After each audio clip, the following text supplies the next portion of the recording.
संसद का मॉनसून सत्र शुरू। प्रधानमंत्री नरेंद्र मोदी का सत्र के सुचारू संचालन में विपक्ष से सकारात्मक चर्चा की अपील। कई महत्वपूर्ण विधेयक होंगे पेश। मुख्यमंत्री हेमंत सोरेन की मैराथन विभागीय समीक्षा जारी। आज वन एवं पर्यावरण विभाग की करेंगे समीक्षा। राज्य सरकार का विकास और जन कल्याण पर फोकस। एसआईआर की प्रक्रिया जारी। राज्य के सभी शहरी क्षेत्रों में आज विशेष कैंप। सीईओ की अपील, मतदाता जल्द से जल्द अपने भरे हुए फॉर्म बीएलओ को कराएं उपलब्ध। और 65वीं राज्य स्तरीय सुब्रतो मुखर्जी फुटबॉल प्रतियोगिता के तीसरे दिन कोल्हान और संताल प्रमंडल का दबदबा। फीफा विश्व कप का विजेता बना स्पेन। अर्जेंटीना को 1-0 से किया पराजित।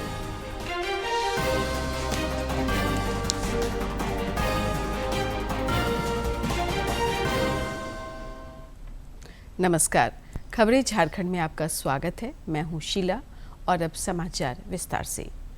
संसद का मॉनसून सत्र आज से शुरू हो गया। ये 13 अगस्त तक चलेगा। 25 दिनों के सत्र में कुल 19 बैठकें होंगी। संसद के मॉनसून सत्र के दौरान कई महत्वपूर्ण विधेयकों पर चर्चा किया जाएगा।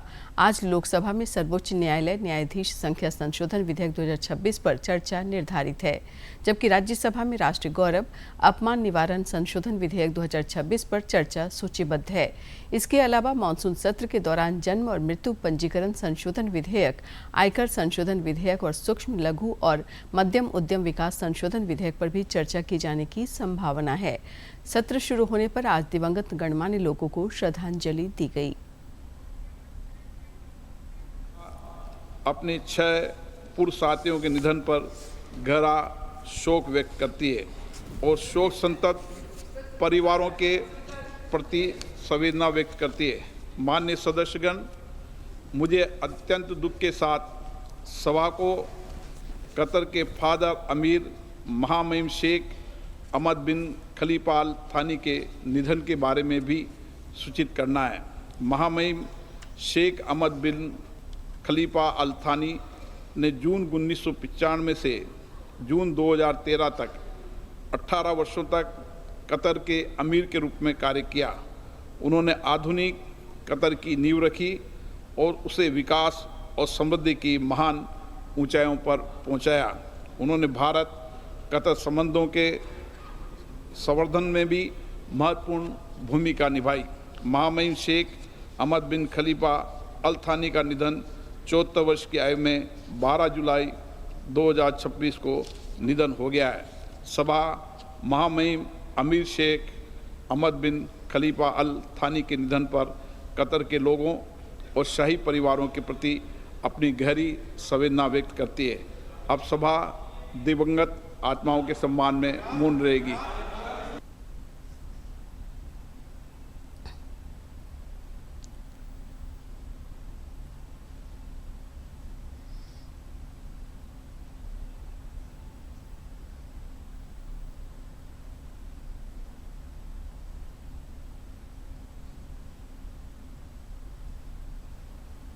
ओम शांति।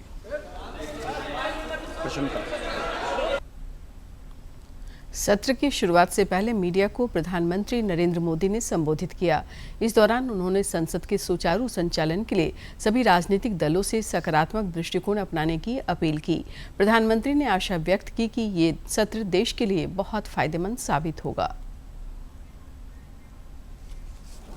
मॉनसून हो या मॉनसून सत्र, अगर दोनों प्रोएक्टिव हो तो बहुत ही प्रोडक्टिव होते हैं।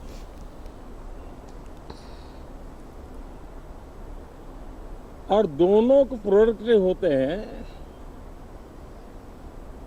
तो देश का कल्याण होता है, जीव मात्र का कल्याण होता है।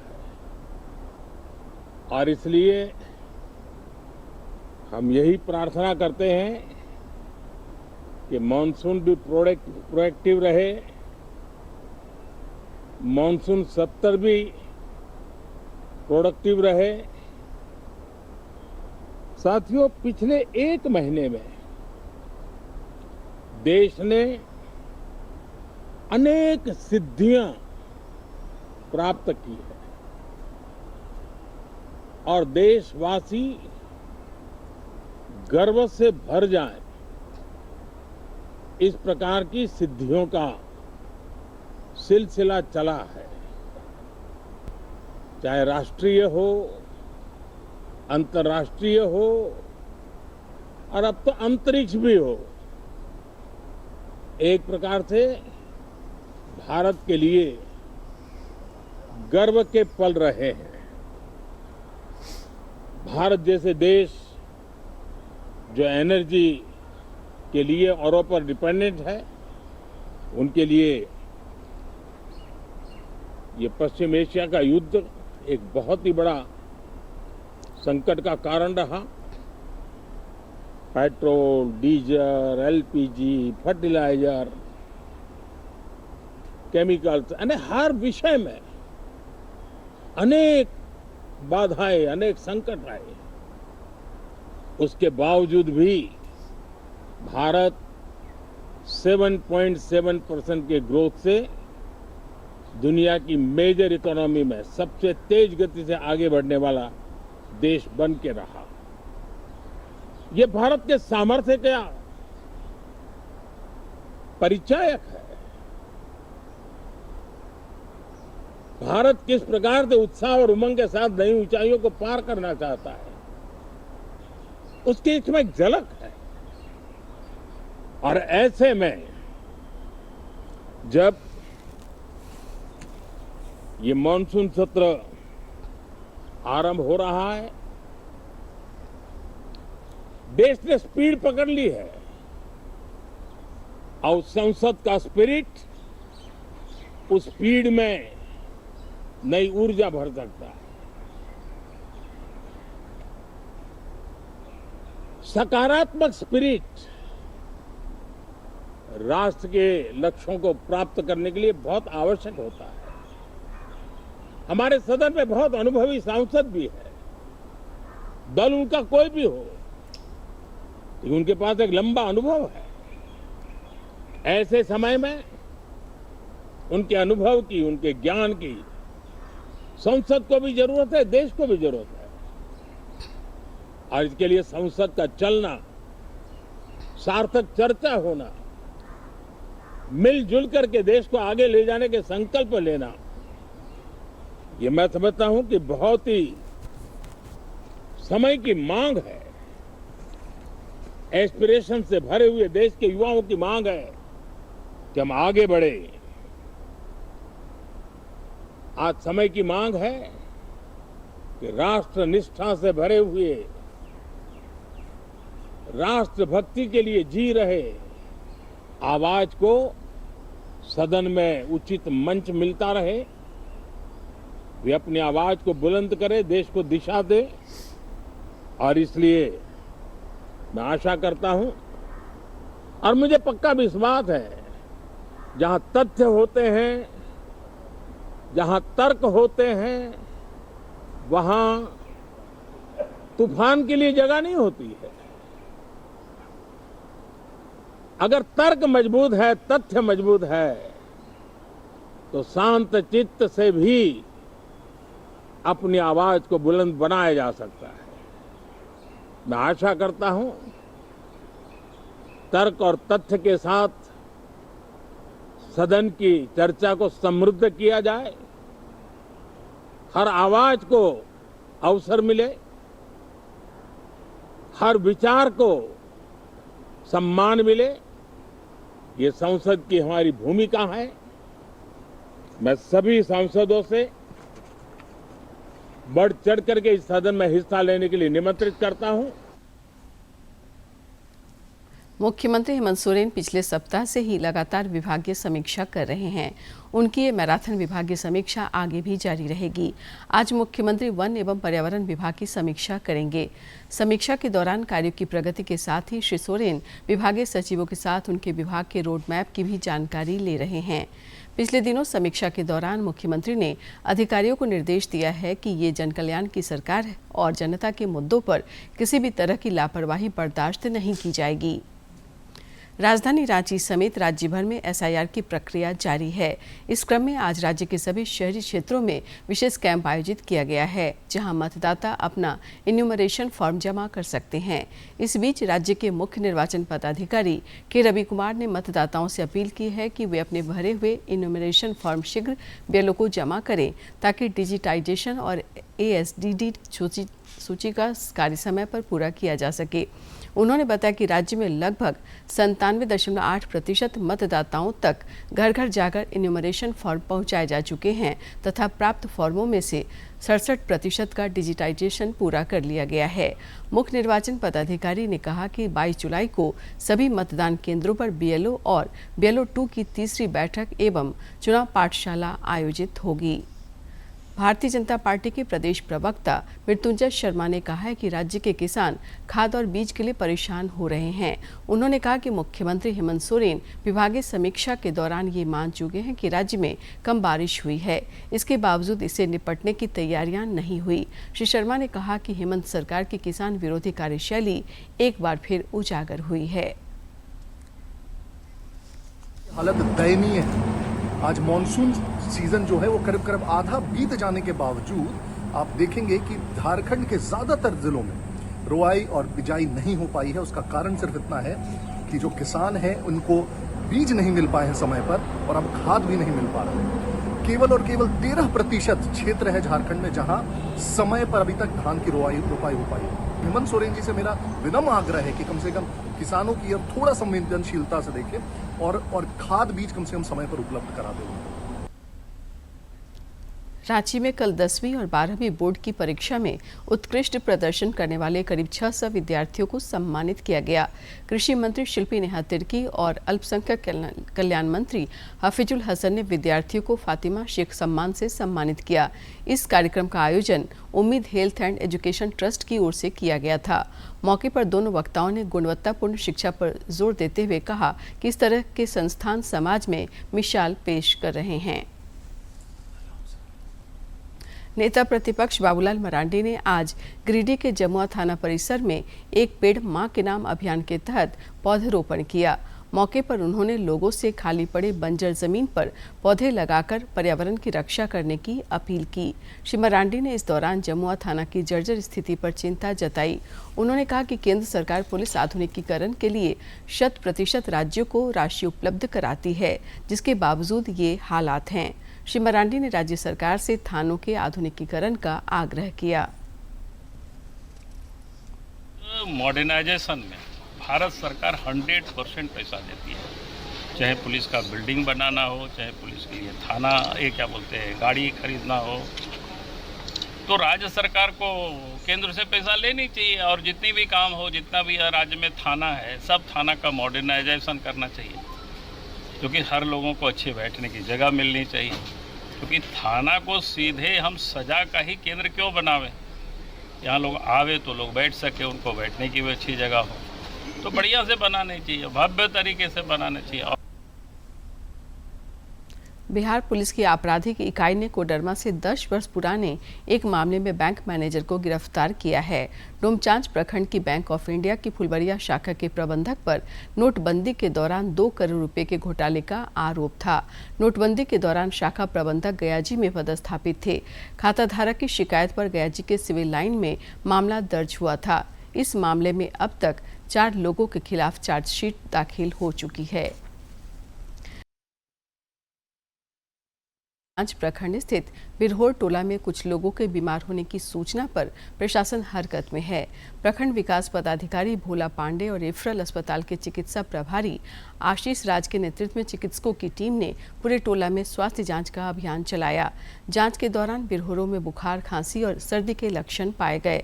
प्रखंड विकास पदाधिकारी भोला पांडे ने कहा कि एहतियात के तौर पर कई लोगों के ब्लड सैंपल भी लिए गए हैं।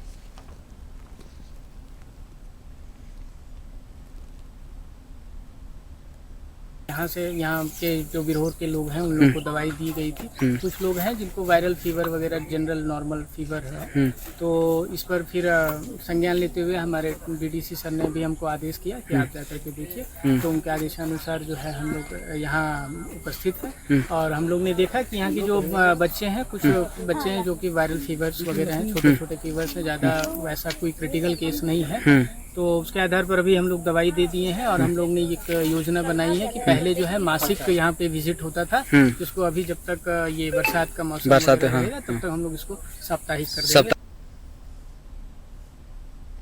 गुमला जिले में स्वास्थ्य विभाग की लचर व्यवस्था और प्रशासनिक उदासीनता का बेहद ही हृदय विदारक मामला सामने आया है। यहां एक गरीब परिवार को अपनी मासूम बेटी की जान देकर इस बदहाली की कीमत चुकानी पड़ी है। दुखद बात यह है कि छात्रा की मौत किसी बड़ी या लाइलाज बीमारी के कारण नहीं, बल्कि सिर्फ इसलिए हो गई क्योंकि स्वास्थ्य विभाग उसे समय पर एक एम्बुलेंस तक मुहैया नहीं करा सका।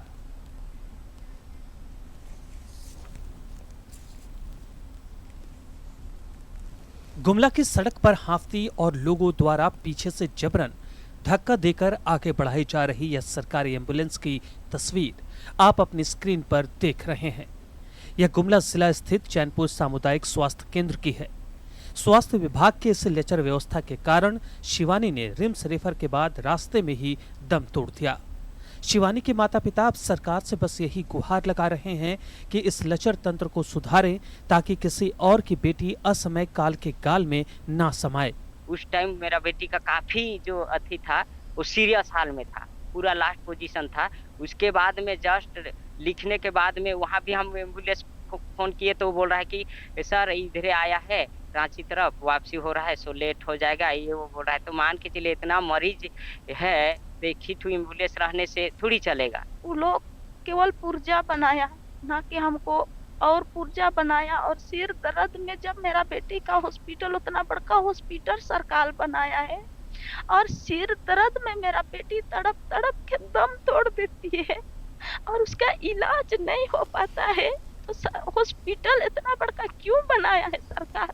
मामले पर तीखा रुख अख्तियार करते हुए स्थानीय जिला परिषद सदस्य मेरी लकड़ा ने राज्य सरकार को आड़े हाथों लिया। वहीं इस पूरे लापरवाही के चक्रव्यूह पर जब चैनपुर स्वास्थ्य केंद्र के चिकित्सा प्रभारी डॉक्टर दीप शिखा किंडो से जवाब मांगा गया तो उन्होंने माना कि यदि समय रहते शिवानी को एक चालू एम्बुलेंस मिल जाती तो उसकी जान बचाई जा सकती थी। बेसिक आवश्यकता जो है हमारी ऑक्सीजन से लेकर के जो भी एम्बुलेंस कहा जाए वो व्यवस्था सही नहीं है सर। साथ ही साथ हम देखिए डॉक्टरों की उपस्थिति जो है, रोस्टर है, हर तरह से उनके लिए समय बंधा हुआ है, लेकिन वो अपने जिम्मेदारी पर खरे नहीं उतर रहे हैं। बाकी फर्दर इन्वेस्टिगेशन और ट्रीटमेंट के लिए पेशेंट को सदर रेफर कर दिया उसी टाइम पे। और क्योंकि हमारे पास एम्बुलेंस 108 उस टाइम पे थी, उन्होंने कॉल लगाया, 108 स्टार्ट नहीं हो पाया, अचानक से उसका खराब स्थिति हो गई जिसके कारण 108 नहीं मिला पेशेंट को और उनको प्राइवेट गाड़ी करके गुमला जाना पड़ा। इधर गुमला जिले की इस बदहाल स्वास्थ्य व्यवस्था को लेकर गुमला सदर अस्पताल के civil surgeon doctor Shambhunath Chaudhary से सीधे सवाल किए गए तो उन्होंने कागजी आंकड़ों का हवाला देते हुए दावा किया कि गुमला जिला स्वास्थ्य सूचकांक में पूरे राज्य में 5वें स्थान पर है। हालांकि डॉक्टरों की भारी कमी की बात भी कबूल की। एम्बुलेंस नहीं मिलना घातक हो गया उसके लिए, उसकी मृत्यु हुई है एम्बुलेंस के कुव्यवस्था के चलते। हम लोग उस संबंध में जांच भी कर रहे हैं। अभी हमने थोड़ी देर पहले बीसी भी किया था, सभी हमारे एमआईसीज को हमने उसमें कनेक्ट किया था। जो संस्था है 108 एम्बुलेंस के, उनके भी लोगों को हमने उसमें इंक्लूड किया था और मैंने उन्हें बता दिया है कि इस घटना के बारे में मैं FIR कर रहा हूँ और जरूर कानूनी कार्रवाई करूँगा। बहरहाल कारणों और दावों की फहरिस्त चाहे जो भी हो, लेकिन गुमला की इस घटना ने साबित कर दिया है कि जिले का स्वास्थ्य तंत्र इस समय वेंटिलेटर पर है। एम्बुलेंस को धक्का देती यह तस्वीर इस बात का प्रमाण है कि आम जनता की जिंदगी को भी प्रशासन और सिस्टम के भरोसे इसी तरह धक्का देकर चलाया जा रहा है। गुमला से नरेश की रिपोर्ट। और अब देखते हैं जिलों की कुछ अहम खबरें फटाफट अंदाज में।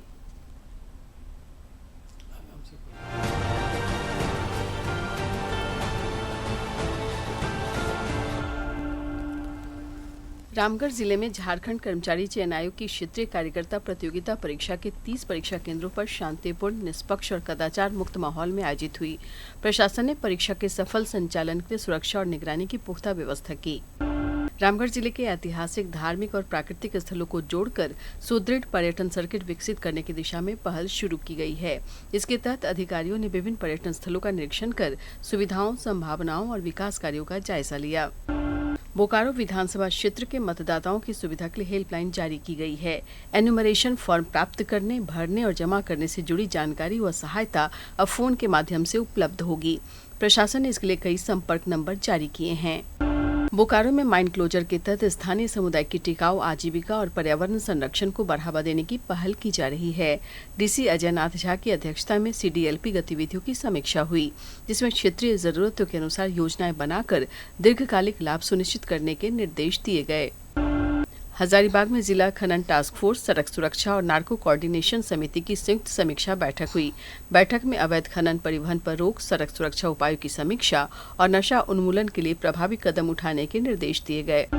कोडरमा के डोमचांच प्रखंड स्थित विंडोमोह बिरहोर टोला में ग्रामीणों के अस्वस्थ होने की सूचना पर प्रशासन ने स्वास्थ्य विभाग की टीम भेजकर जांच और उपचार कराया। बुखार और खांसी से प्रभावित लोगों को दवाएं दी गई। बिरहोर परिवारों की साप्ताहिक स्वास्थ्य निगरानी के निर्देश दिए गए। कोडरमा जिले में झारखंड कर्मचारी चयन आयोग की क्षेत्रीय कार्यकर्ता प्रतियोगिता परीक्षा 2024 22 परीक्षा केंद्रों में आयोजित हुई। निष्पक्ष और कदाचार मुक्त परीक्षा संचालन के लिए पुलिस अधीक्षक कुमार शिवाशीष और उप विकास आयुक्त रवि जैन ने केंद्रों का निरीक्षण कर अधिकारियों तथा पुलिस बल को सतर्कता बरतने के निर्देश दिए।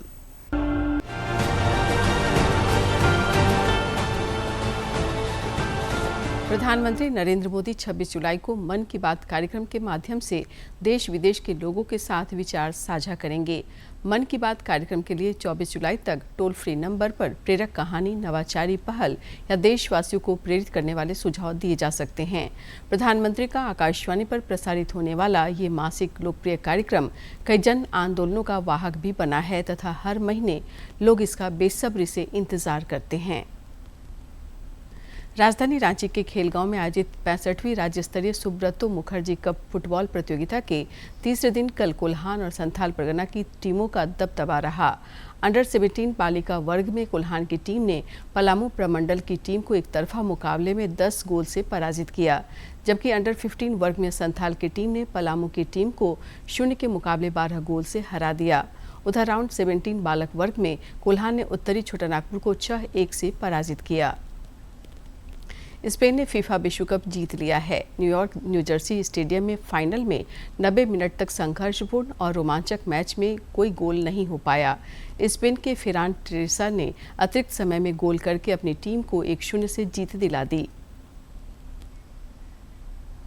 स्पेन ने मौजूदा चैंपियन अर्जेंटीना को अतिरिक्त समय में 1-0 से हराकर दूसरी बार विश्व कप ट्रॉफी अपने नाम कर ली।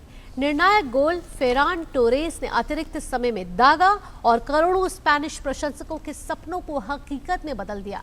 निर्धारित 90 मिनट तक दोनों टीमों के बीच कोई गोल नहीं हुआ और स्कोर 0-0 रहा, जिसके बाद मैच एक्स्ट्रा टाइम में पहुंचा। स्पेन के सब्स्टिट्यूट खिलाड़ी फेरान टोरेस ने 106वें मिनट में निर्णायक गोल दागकर टीम को जीत दिला दी। टोरेस ने निको विलियम्स के शानदार पास पर गोल किया।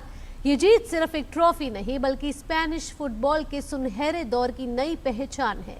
स्पेन ने 2010 के बाद विश्व खिताब अपने नाम किया है। इसी के साथ स्पेन ने यह दिखा दिया है कि तकनीकी फुटबॉल, शानदार पासिंग और अनुशासित डिफेंस आज भी विश्व फुटबॉल की सबसे बड़ी ताकत है।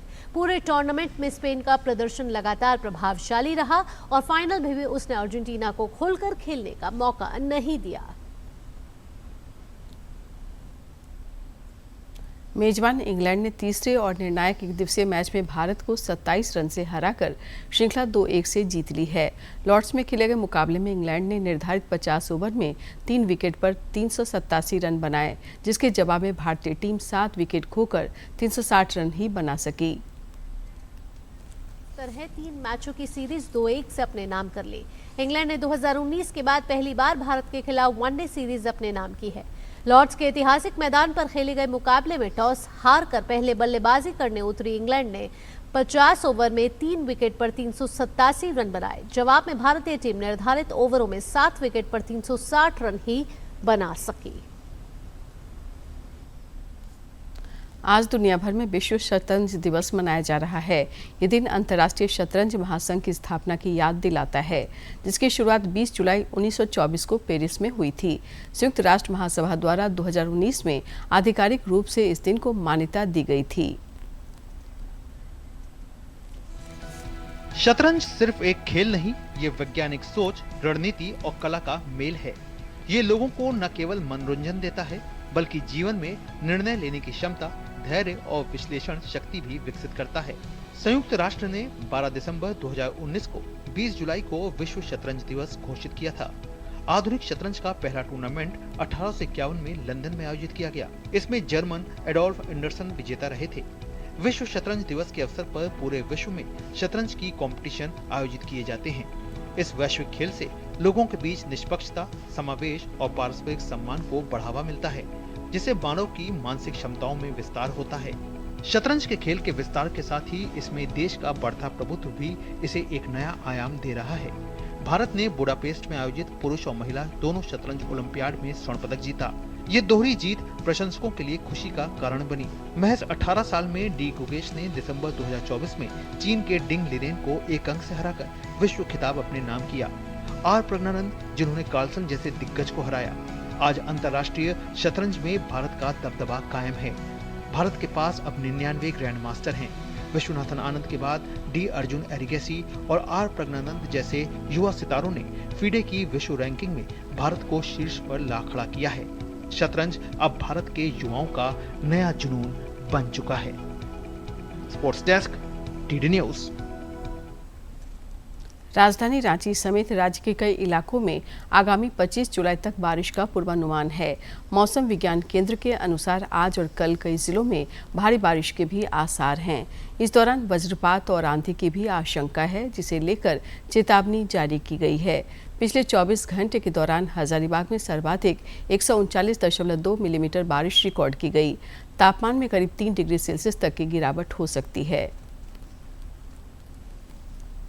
पिछले कई दिनों से रुक रुक कर हो रही बारिश से निचले इलाकों में जल जमाव की स्थिति उत्पन्न हो गई है।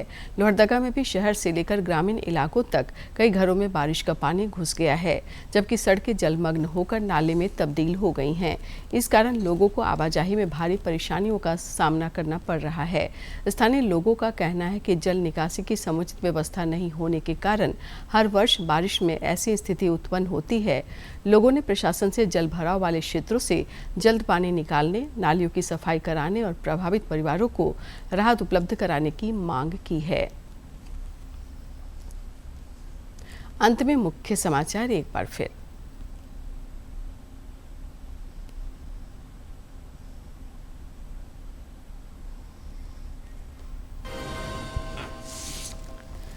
संसद का मॉनसून सत्र शुरू। प्रधानमंत्री नरेंद्र मोदी का सत्र के सुचारू संचालन में विपक्ष से सकारात्मक चर्चा की अपील।